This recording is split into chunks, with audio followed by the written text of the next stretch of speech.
Trigger warning, if you need to scroll on by, this is the time to do it. So by the time I was 6 years old, I had already been experiencing molestation at the hands of my grandfather.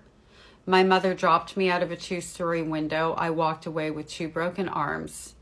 By the time I was 9, I had another molester that my mother was actually giving me to.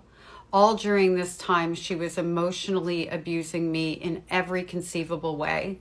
By the time I was 12, I lost my virginity, not even knowing what that word meant, to a rape. By 13, I ended up living on the streets because I ran away from home because I couldn't take what was going on anymore. During that period of time, I also ended up being trafficked for labor and sexually assaulted. I lived without a roof over my head, without food for days, completely isolated on my own, grew myself up off the streets, got a job, figured it out somehow, while this stuff was still going on. And by 17, I had a little baby girl. And you know what I didn't do to that little baby girl? Having no healing, no therapy, no nothing. And in fact, social services threw me back into the house where I was being abused.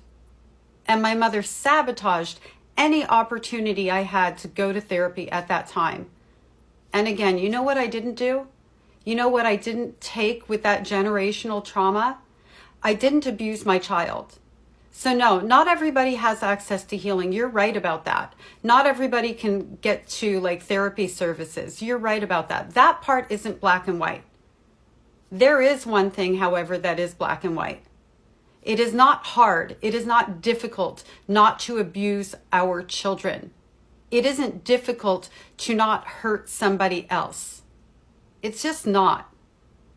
So whether we can seek healing or not, and that healing helps us to pass down less trauma, is irrelevant when it comes to whether we actually hurt another human being with intention, which is what child abuse actually is.